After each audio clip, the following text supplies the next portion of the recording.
10 years, 26 victories, only 2 men ever found a way to beat him.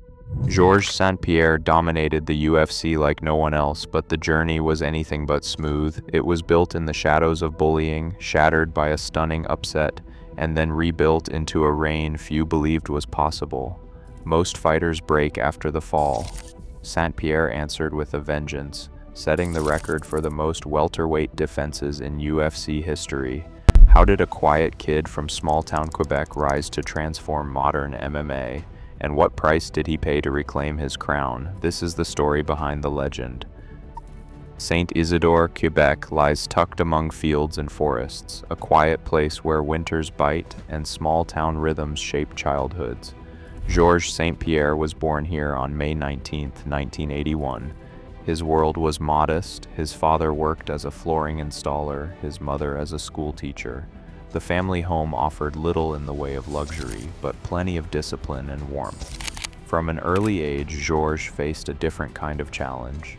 At school, older boys singled him out.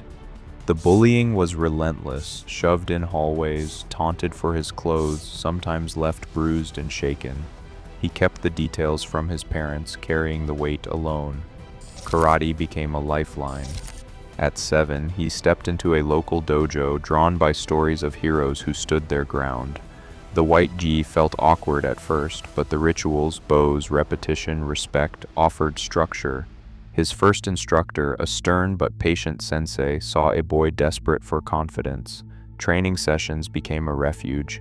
Each kata learned, every stripe added to his belt, chipped away at fear. Georges spent evenings practicing kicks and punches in the family's small living room, furniture pushed aside to make space. He dreamed of becoming strong enough to defend himself, but also of winning respect. The discipline of karate seeped into every part of his life. He woke early to run before school, shadow-boxed in the yard, and rarely missed a class.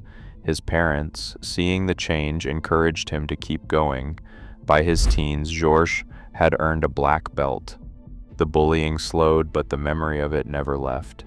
Instead, it fueled a quiet determination. He began to seek out tougher opponents and new disciplines, adding wrestling and Brazilian jiu-jitsu to his growing arsenal. The local gym in Montreal became a second home.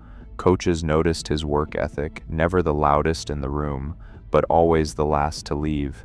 Saint-Isidore was far from the bright lights of Las Vegas or Madison Square Garden.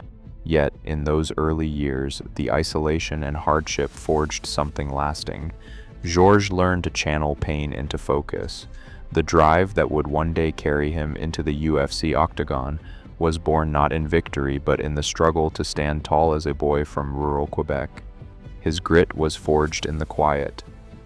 The first time Georges St-Pierre entered the UFC octagon, the crowd did not see a future legend. They saw a young man from Quebec, polite and soft-spoken, facing Caro Parisien at UFC 46 in January 2004. The lights were harsh, the expectations uncertain.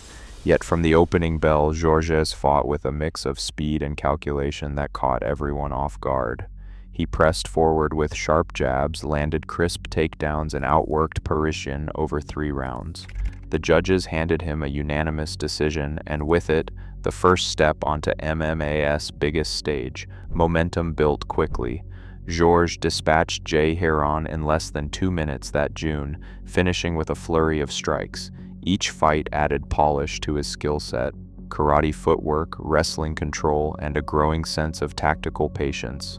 By the end of 2004, he had already earned his shot at the division's best, but the UFC's welterweight throne was guarded by Matt Hughes, a champion known for breaking spirits and grinding down challengers.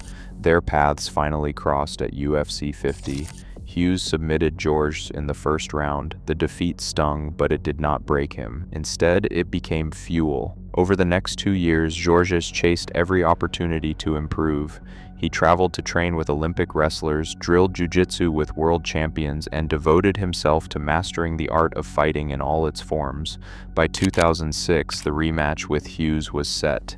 This time, the stakes were clear: the undisputed welterweight championship.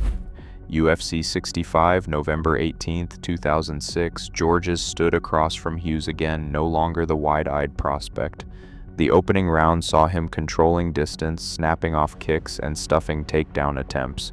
In round 2, he feinted a jab, then exploded with a left head kick that dropped Hughes to the canvas. A barrage of punches forced the stoppage. Georges St-Pierre was now the UFC welterweight champion. The rivalry with Hughes defined this era. For years, Hughes had been the measuring stick, the man everyone chased. Georges did not just beat him, he dethroned him. The belt around his waist was more than metal and leather.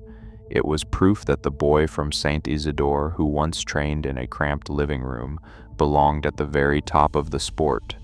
In that moment, Georges St-Pierre became the standard by which greatness would be measured in the UFC's most competitive division. April 7, 2007, Houston's Toyota Center hummed with anticipation, but few in the building expected what was about to unfold.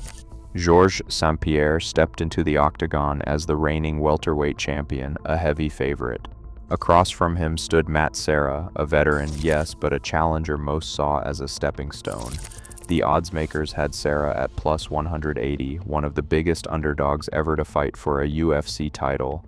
For Georges, the fight was supposed to be another defense, another step in a career defined by discipline and technical mastery. From the opening bell, something felt off. Serra pressed forward with a wild confidence, swinging for the fences.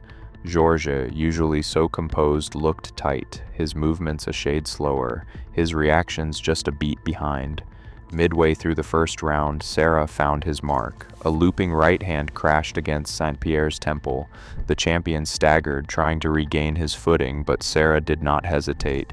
He swarmed, landing punch after punch as Georges struggled to cover up.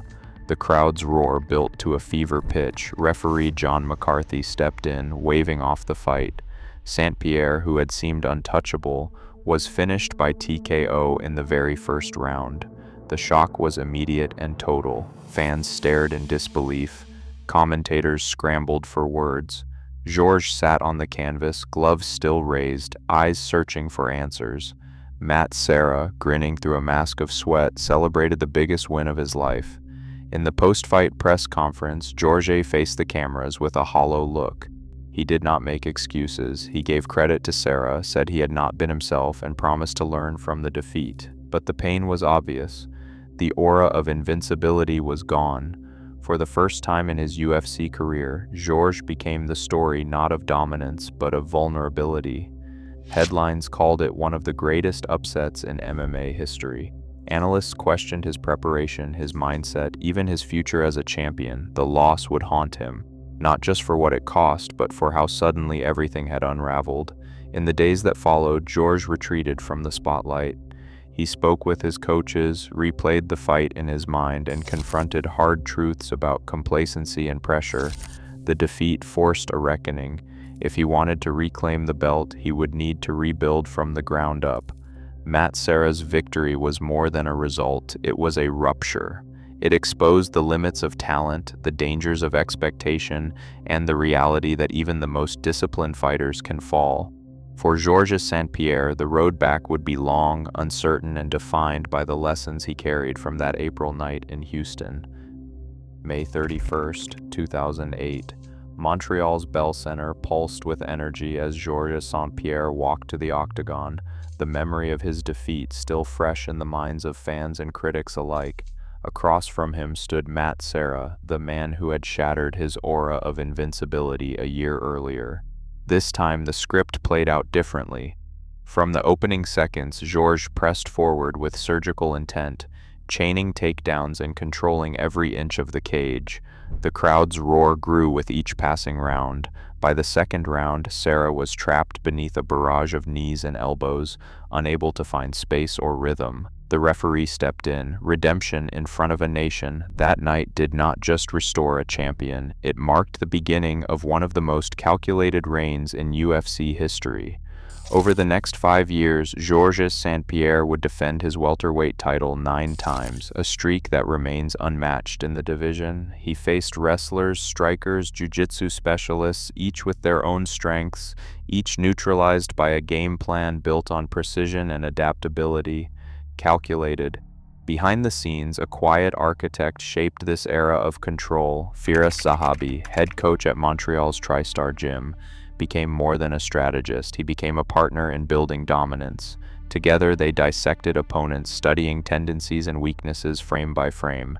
Every fight began with a blueprint: how to use distance, when to shoot for takedowns, how to adjust in the chaos of a championship round. Architect. The numbers tell their own story. Between 2008 and 2013, Georges won 33 consecutive rounds against a parade of elite challengers. His strike differential soared to plus 973, a margin that spoke to both his offensive output and defensive mastery. Opponents found themselves smothered against the fence, their attacks stifled by a jab that snapped like a whip and a wrestling base that refused to yield. Instead of chasing highlight reel knockouts, Georges broke down rivals piece by piece, never giving them the moment they needed to change the fight. Numbers. Firas Zahabi's influence could be seen in every subtle shift: adjusting footwork to avoid a power punch, timing a double leg to exploit an opening, staying calm when adversity struck. The partnership thrived on preparation and trust, each man sharpening the other's strengths. While critics sometimes called his style methodical, the results were undeniable. 9 title defenses, a reign that stretched over 2,200 days, and a place atop the welterweight mountain. Trust. The blueprint of dominance was never just about brute force. It was about control of space, of tempo, of the mind. Georges St-Pierre, with Zahabi in his corner, built a legacy not on chaos, but on the science of winning. The octagon became his laboratory, and for nearly a decade, no one could solve the puzzle. November 16, 2013. The air in Las Vegas was heavy with expectation as Georges St-Pierre stepped into the octagon for his 9th title defense against Johnny Hendricks. The fight was a war of attrition, 5 rounds of punishing exchanges, razor-thin margins, and mounting doubt. When the final horn sounded, faces in the crowd betrayed confusion. The judges delivered a split decision, 2 scores for St-Pierre and 1 for Hendricks. Officially, Georges remained champion, but the verdict drew immediate controversy. Many in the arena and across the mixed martial arts world questioned what they had just witnessed.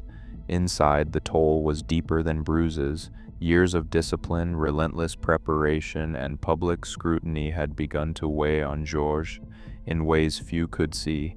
In the post-fight press conference, his voice was strained. He spoke of needing time away, of personal issues, of a burden that had grown too heavy. Less than a month later, in December 2013, he vacated the welterweight title, the belt he had defended more than any man in UFC history. He left without fanfare, offering no timeline for a return. In the months that followed, Georges revealed a struggle that went beyond physical exhaustion. He spoke openly about obsessive-compulsive disorder, describing how the same traits that made him a meticulous champion became a source of anxiety and sleepless nights. The grind of perfection, the fear of letting others down, and the constant pressure to maintain his edge had driven him to the brink. Behind the stoic exterior, Georges was fighting a battle within, a battle that demanded distance from the cage and from the identity that had defined him for a decade. The champion's exit was not a surrender, but a pause, a step back to reclaim a sense of self that the pursuit of greatness had nearly erased. Madison Square Garden, November 4, 2017. The lights burned brighter than ever as Georges St-Pierre stepped into the cage after nearly 4 years away. He faced Michael Bisping, the reigning middleweight champion, a new weight class, a new mountain to climb, and questions swirling about whether greatness could truly last. At age 36, Georges returned not as a young phenom, but as a man who had already conquered doubt, injury, and the weight of expectation. The crowd pulsed with anticipation, sensing something rare, a legend risking everything for one more shot at history. From the opening round, Georges moved with purpose. He snapped jabs, slipped punches, and mixed in takedowns, showing the same blend of precision and composure that had defined his reign at welterweight. Bisping fought back with grit, landing sharp elbows and refusing to yield. The pace was relentless. Every exchange carried the sense that a single mistake could decide the outcome. In the third round, Georges found his opening. A left hook staggered Bisping, sending him to the canvas. Without hesitation, Georges pounced, locking in a rear naked choke. Bisping struggled, but the grip tightened. Seconds later, the champion tapped. The arena erupted. With that victory, Georges St-Pierre became only the fourth fighter in UFC history to capture titles in 2 divisions. He had returned to the sport's biggest stage, at its most iconic venue, and seized a second crown. The moment was more than a win, it was a statement, a reminder that true champions are defined not by how long they hold a belt, but by their willingness to chase greatness one last time. A month later, Georges relinquished the middleweight title, citing health concerns. He would never fight in the UFC again. In 2020, the Hall of Fame called his name, honoring a career built on discipline, humility, and the pursuit of mastery. Georges St-Pierre walked away not just as a champion, but as an enduring icon, a man whose story stretched far beyond the cage. Today, no fighter has matched St-Pierre's decade of dominance. His record stands as the benchmark every new champion chases. As mixed martial arts evolves, the pressure and precision GSP demanded of himself shape the sport's highest level. His legacy isn't just wins. It is the idea that greatness requires relentless reinvention. The next icon still faces the same question: can anyone rewrite the standard he set? Share your thoughts below.